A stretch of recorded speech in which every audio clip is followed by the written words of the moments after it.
ಆಯ್ತು, ಇನ್ನೊಂದು 2 ದಿನದಲ್ಲಿ ನಾವೆಲ್ಲರೂ ಹೊಸ ವರ್ಷ ಅಂತ ಆಚರಣೆ ಮಾಡ್ತೀವಿ ಜನವರಿ 1ಕ್ಕೆ. ಹೊಸ ವರ್ಷ ಏನು ಅಂತಂದ್ರೆ ಕ್ಯಾಲೆಂಡರ್ ಮಾತ್ರ ಬದಲಾಗದಟ್ಟೆ. ನೀವು ಪ್ರಕೃತಿಯನ್ನು ನೋಡಿದ್ರೆ ಯಾವ ಬದಲಾವಣೆಯೂ ಇಲ್ಲ.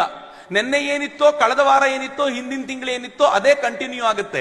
ಆದ್ರೆ ನೀವು ಯುಗಾದಿಗೆ ಬನ್ನಿ, ಇಡೀ ಪ್ರಕೃತಿ ಹೊಸತನದಿಂದ ನಳನಳಿಸ್ತಾ ಹೇಳುತ್ತೆ ಇದು ಹೊಸ ವರ್ಷ ಅಂತ.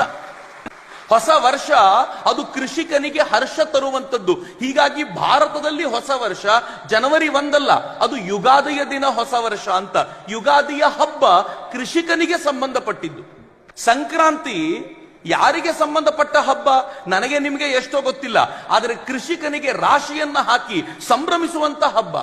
ಅವನು ತನ್ನ ದನಗಳನ್ನ ತೊಳೆದು ಅದನ್ನ ಸಿಂಗರಿಸಿ ಕರ್ಕೊಂಡು ಹೋಗುವಂತ ಹಬ್ಬ. ಎಷ್ಟರ ಮಟ್ಟಿಗೆ ಸಂಬಂಧ ಇದೆ? ಇಡೀ ಭಾರತವೇ ಕೃಷಿಕನ ಕೇಂದ್ರಿತವಾಗಿರುವಂತ ಭಾರತ. ಇತ್ತೀಚೆಗೆ ಸಾಫ್ಟ್ವೇರ್ ಇಂಜಿನಿಯರ್ ಕೇಂದ್ರಿತ ಭಾರತ ಸೃಷ್ಟಿಯಾಗಿರೋದು. ಹೇಳಿ ನೋಡಿ, ಯಾರು ಹೈಯೆಸ್ಟ್ ಟ್ಯಾಕ್ಸ್ ಕಟ್ತಾರೆ ಬೆಂಗಳೂರಿನಲ್ಲಿ ಅಂತಂದ್ರೆ ಎಲ್ಲ ಸಾಫ್ಟ್ವೇರ್ ಕಂಪನಿಯವರು ಅಂತ ನಾವು ತಕ್ಷಣಕ್ಕೆ ಹೇಳ್ಬಿಡ್ತೀವಿ, ನಿಜ. ಆದ್ರೆ ಆ ಸಾಫ್ಟ್ವೇರ್ ಕಂಪನಿಯವನು ಕೂಡ ಅವನು ಚೆನ್ನಾಗಿ ಬದುಕು ನಡೆಸಬೇಕು, ಬದುಕಿರಬೇಕು ಅಂತಂದ್ರೆ ಅವನಿಗೆ ಯಾರು ಕೇಂದ್ರವಾಗಿದ್ದಾನೆ ಅಂತಂದ್ರೆ ಕೃಷಿಕನೇ ಕೇಂದ್ರವಾಗಿದ್ದಾನೆ ಅಂತ. ದುರದೃಷ್ಟ ಇದನ್ನು ಮರ್ತೋದ್ವಿ ಅಂತ.